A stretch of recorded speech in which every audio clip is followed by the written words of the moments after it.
veterans' health care, the government spends 5 Oreos. On energy independence, we spend half an Oreo. On job training, we spend another half an Oreo. And on child nutrition, we spend 2.5 Oreos. All right. Now, you know, there's just been this report released by the Sustainable Defense Task Force that says that we could safely reduce the Pentagon budget by $100 billion a year. That would be just 10 Oreos. Wow. But we've got a group of admirals and generals that say they're more comfortable with $70 billion a year reduction. That would be 7 Oreos, and I want to show you what we could do with those 7 Oreos. Here's 3, 4, 5, 6, 7.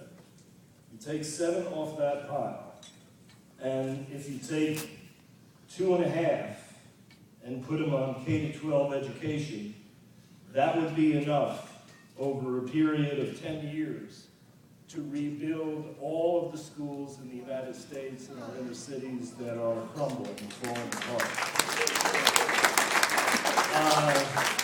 And you know, there's 6 million kids that are dying a year of lack of food. For just 1.5 Oreos off that stack, we can take care of all. A lot of people say that would do a lot better at preventing terrorism. And for veterans' health care, really all that's needed in order to get veterans the health care that they deserve and were promised is another half an Oreo, $5 billion. And to really reduce our reliance on Mideast oil, we could reduce our reliance on all imported Oreo for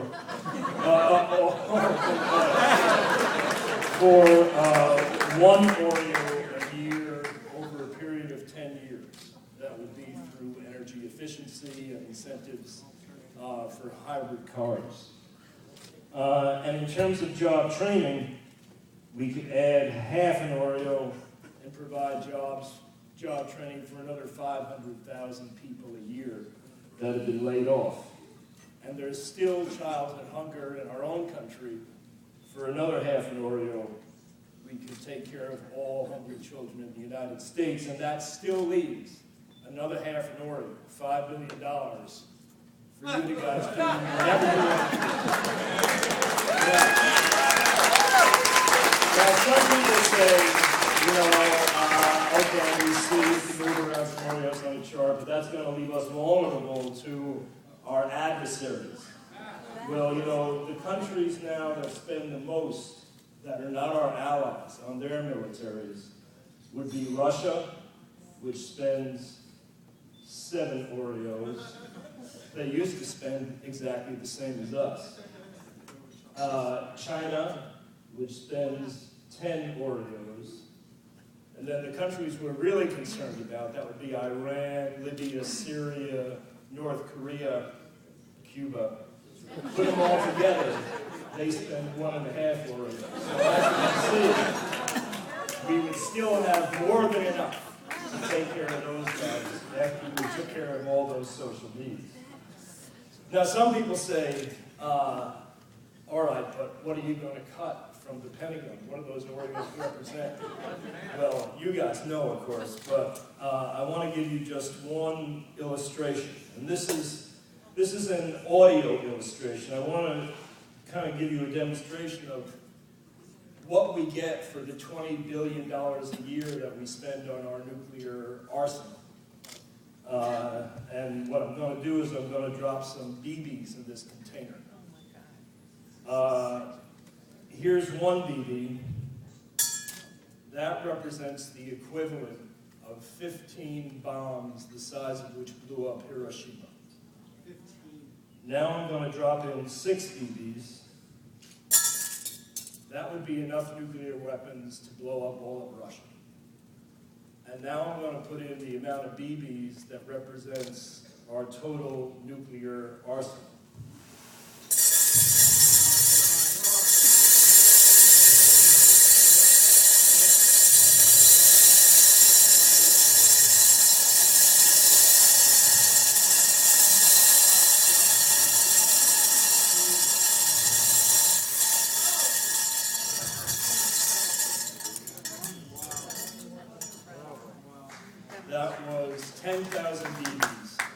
the equivalent of 150,000 Hiroshima-sized bombs.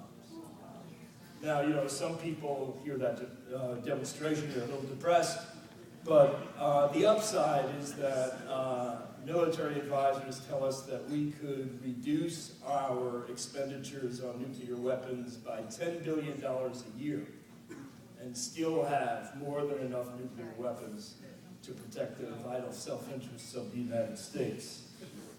And you know, you come to a conference like this and there's a whole lot of talk. Right now, there is the New START nuclear reduction treaty that's going to be voted on in Congress in the next month or two. And there happen to be 7 senators that are on the fence, and getting them to vote the right way will make the difference. And those senators are probably senators from your home states. Both senators from Maine, Senator Brown from Massachusetts, Lemieux from Florida, Voinovich from Ohio, Grassley from Iowa, and Bond from Montana. So if you're looking to actually do anything right now, that would be the thing to do, is to get in touch with those guys and try to get them to vote right. Our country, the last remaining superpower on Earth, needs to learn to measure its strength, not in terms of how many people we can kill, but in terms of how many people we can feed, clothe,